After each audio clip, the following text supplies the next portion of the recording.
My stepbrother stole my 6-month research grant until my documents' cloud history exposed his 2-second paste. My name is Darcy. I am 21 years old, and I am currently completing my junior year as an honors student majoring in urban ecology and microclimate systems at a major state university. My field of study is highly technical, focusing on how structural density, asphalt volume, and canopy cover affect temperature variances across different neighborhoods. It is a discipline that requires long, irregular hours of field data collection, meticulous sensor calibration, and extensive software modeling. Because of the competitive nature of academic research, my daily life is built around structured schedules, documented observations, and precise records. I have been trained to understand that in science, an idea is only as credible as the verifiable data backing it up. For the past 6 months, my primary focus has been the development of a comprehensive, original research proposal. My objective was to secure the prestigious Chancellor's Undergraduate Summer Research Grant, an accolade that provides a $5,000 stipend,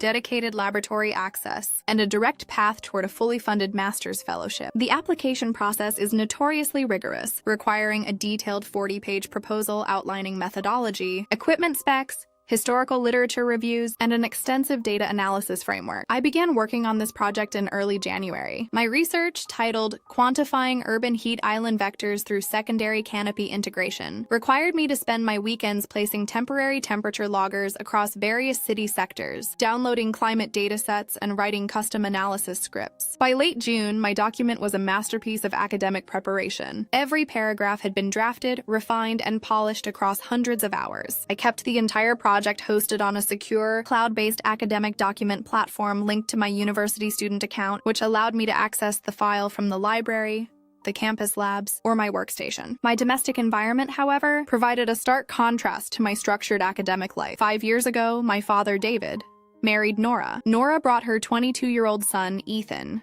into our family dynamic. Ethan is enrolled at the exact same university, pursuing a general environmental studies track, but his approach to higher education is entirely different from mine. Ethan has spent his collegiate career on the periphery of academic probation. He routinely skips lectures, relies on last-minute summary guides to pass introductory exams, and spends the majority of his time focused on social organizations and premium gaming platforms. Whenever his GPA drops to a critical level, Nora steps in to absorb the pressure. She minimizes his lack of discipline, consistently framing his poor academic performance as the fault of unreasonable professors or rigid grading metrics. My father has repeatedly attempted to implement strict performance standards for Ethan, suggesting that he take a semester off to work a traditional job and develop foundational discipline. However, Nora always weaponizes domestic guilt, claiming that my father is favoring me and trying to sabotage her son's future. To maintain household peace, my father usually retreats, leaving Ethan completely insulated from any real academic accountability. The conflict reached a boiling point 3 weeks ago during a mandatory Sunday family dinner at my father's house. The atmosphere was incredibly tense because the university's final deadline for the Chancellor's grant application was precisely 5 days away. Ethan was visibly anxious, staring blankly at his plate throughout the entire meal. Under casual questioning from my father,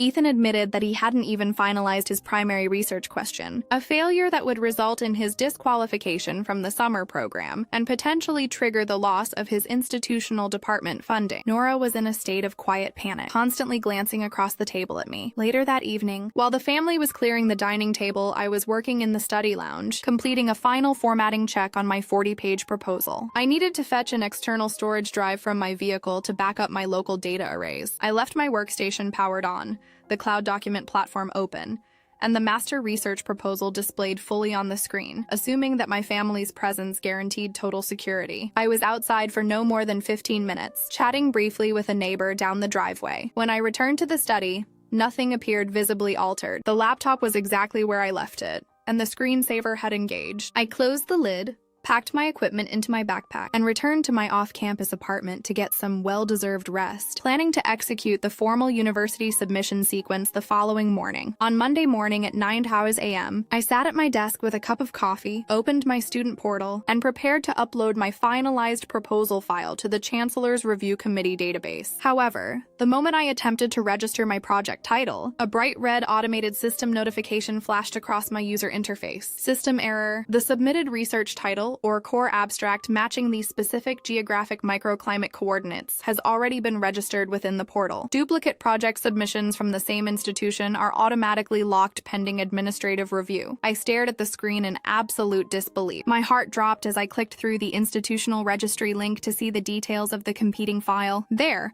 listed on the public department tracking page under the exact same project title, was an application submitted at 11:42 p.m. the previous evening. The name of the applicant was Ethan. The shock inside my apartment was absolute. I sat frozen, staring at Ethan's name attached to the project title I had spent 6 months of my life constructing. He hadn't just borrowed a conceptual framework, he had taken the exact terminology, the specific neighborhood coordinates, and the precise environmental metrics I had labored over. I knew instantly what had occurred during those 15 minutes on Sunday evening while I was at my vehicle. He had bypassed my workstation's temporary idle state, copied the entire text layout onto a portable flash drive, changed the author metadata to his own name, and submitted it to the department chair early to beat me to the registry. I closed my laptop, walked out to my vehicle, and drove directly back to my father's house, my hands gripping the steering wheel in a state of cold, analytical focus. When I walked through the front door, I found Nora and Ethan sitting at the kitchen island, looking through a catalog of premium field gear. Nora looked up,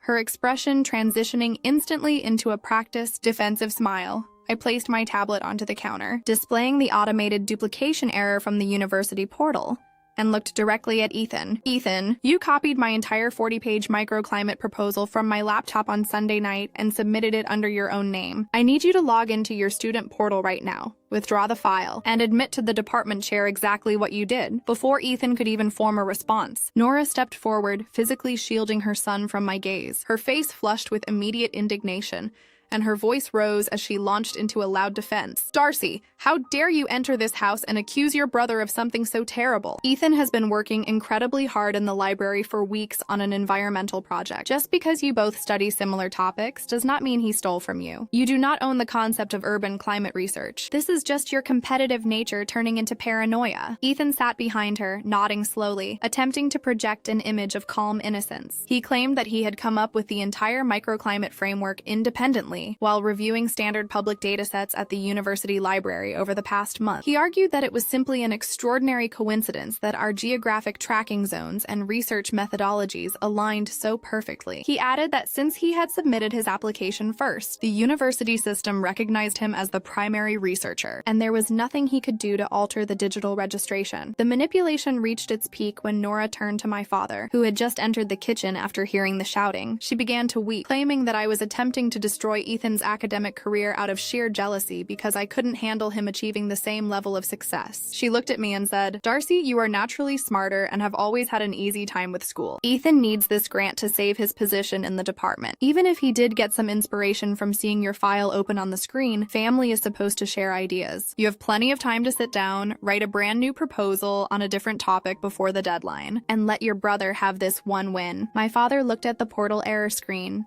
then at Ethan, and finally at me. He looked deeply stressed, exhausted by the domestic friction, and pleaded with us to find a compromise, suggesting that perhaps we could list the project as a co-authored submission, so both of us could share the credit and the funding. I looked at my family, and a wave of absolute clarity washed over me. Emotional pleading, appeals to fairness, and family mediation were entirely useless in the face of this level of entitlement and deception. Nora and Ethan were fully prepared to gaslight me, exploit my father's desire for domestic peace, and steal 6 months of my professional labor without a single shred of remorse. I realized that I didn't need to engage in a verbal screaming match in that kitchen. I am a scientist. I deal in empirical records, digital footprints, and unalterable structures. I knew that the platform I used to write my proposal didn't just store text. It archived the entire reality of how that text came to exist. I picked up my tablet from the counter, looked at Ethan one final time, and spoke calmly. I am not co-authoring a project I did entirely by myself, and I am not rewriting 6 months of work in 48 hours. I will let the University Administrative Review Board decide who owns this research. I walked out of the house, ignoring Nora's shouting behind me. I drove back to my apartment, locked my door, and sat down at my desk workstation. I logged directly into the administrative backend of my university cloud document document platform. I bypassed the standard user reading interface and accessed the deep document version history and system audit. Every major cloud-based word processing platform operates on a continuous preservation engine that automatically documents changes to a file at regular intervals. These logs do not merely save the words. They record a permanent, unalterable digital ledger of every single keystroke, every text insertion, every paragraph deletion, and the exact network IP address associated with every modification. I downloaded the complete certified system audit report from my proposal document, spanning from January 4 to the current date. I spent the next 4 hours formatting the data into a definitive, irrefutable academic brief ready to present to the university authorities. On Tuesday morning, I marched directly into the university's Environmental Sciences Administration building. I had secured an emergency meeting with the Academic Review Board, chaired by the department head, Professor Harrison, and 2 senior faculty tenure-track advisors. Professor Harrison looked grave as he sat at the head of the conference table. Academic plagiarism within the department was handled with zero tolerance, as it threatened the institution's accreditation and federal research funding streams. Ethan had also been summoned to the room, arriving alongside a highly defensive Nora, who immediately began protesting that the meeting was an unnecessary escalation of a private family miscommunication. Professor Harrison silenced her politely but firmly, explaining that once a duplicate registration